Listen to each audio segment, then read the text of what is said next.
Has the government ordered you around this year? Has a government order cost you your job or closed your business? Let's talk about how we got here and what you can do about it. I'm attorney Andrew Flushy, and this channel is about protecting your rights and your freedom. Let's get started. This situation started before anybody on this planet heard the word COVID. Our country has been on this collision course for a situation where the government can control every aspect of our lives, and we let it happen. There's three big culprits that have caused the situation that we're living under right now. There's nationalism, big government, and licensing.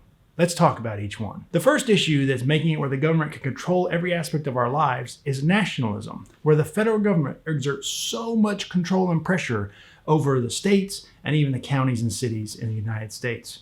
That's not what the founders intended, and that's not what's in the best interest of liberty and freedom. If California wants to do something crazy, let California do something crazy. But if another state wants to do something more sane and have more freedom, they should be able to. What you have, though, is the federal government exerts so much control and power over the states that the states are forced to do things they don't want to do. The way it's done is usually with money. The federal government sucks up our money in the form of taxes, and then they redistribute it out to the states in the form of different grants and subsidies and federal programs. In order to get that federal money that the states and localities want, they have to be on board with federal mandates. One good example is the DUI per se limit. It didn't used to be 0.08 all over the country. Different states had different levels. Mothers Against Drunk Driving pressured the federal government to enact the 0.08 level through the states. And the way they did it is by pressuring states with highway funding.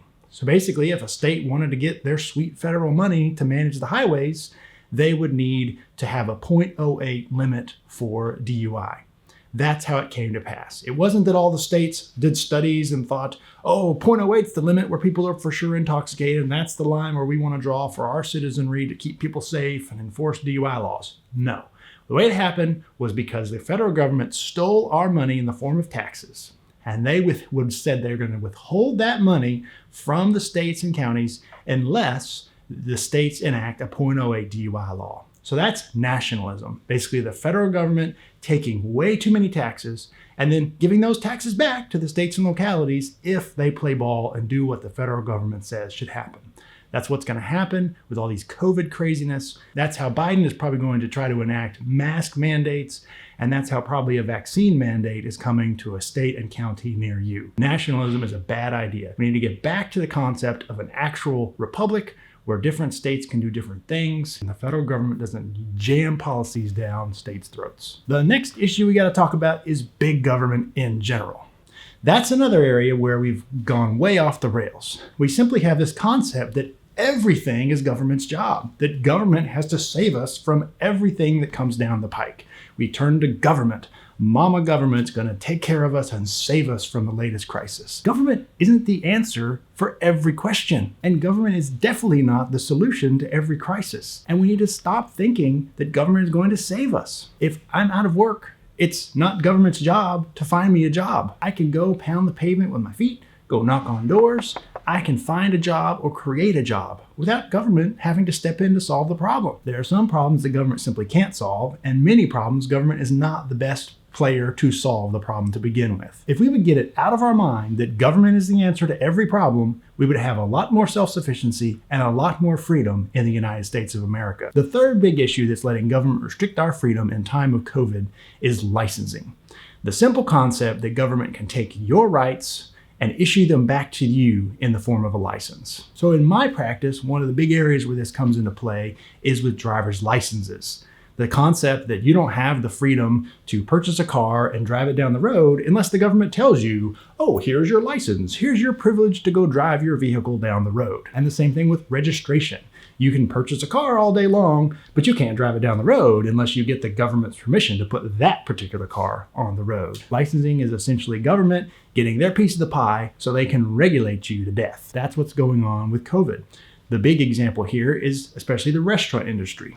Restaurants have to have permits and licensing to be able to operate. It's insane that we've let our country get to this point, and everyone just accepts that government licensing is a fact of life. It's not. You can have a state that could decide we're not going to require food permits for restaurants anymore. And I know people are going to freak out thinking there's going to be cockroaches in your taco at the Mexican place, but there's not going to be. Frankly, in this day and age of online reviews, Consumers have a ton of power and information to know what a certain particular restaurant is like, even before they step in the door. And frankly, you can tell how clean a restaurant is generally just by looking around the dining room. Is there dust everywhere? Is the carpet clean? Is your silverware clean? And if it's not, you may not want to eat there. We've gotten this concept in our head, going back to our big government point too, that government is going to save us from everything. Take a little personal responsibility. Do your own due diligence before you eat from somebody else's kitchen. You eat at friends' kitchens all the time, and the government hasn't given them some seal of approval that they're safe to eat at, yet you do it. You could do the same thing with a restaurant without having some fancy food permit. And that's how the government is controlling restaurants. They're saying, if you don't enact our mask rules and our social distancing rules, we're going to revoke your permit to operate your business. That's baloney. And we should get rid of all these permits and licensing that are controlling our country. That's one way governments are able to control us and to force us to do their dictatorial mandates, is because of licensing. They take our freedom and our rights away, and then they issue it back to us in little bits and pieces known as licenses, as long as you keep paying your annual fee. We need to get rid of this complex government licensing scheme. And I'm not saying we throw it all out tomorrow, but I am saying that you need to think about better who you vote for, how you vote, what policies they're going to support, and do they actually support limited government or not? We don't have any major political party that supports limited government, and we need to get back to that. Limited government, small government, letting politics be actually local, letting counties and states decide what they do, and let the federal government jam everything down our throat. And we need to get rid of this crazy situation of licensing all our freedoms back to us. If we work on these things and you think about these things better when you go to the polling stations next election, I think we'll have a much freer America. And this is the kind of thing that we need to all be thinking about when evaluating political decisions. For more on this, check out my next video about how governors are dictators in America. I'll see you over there.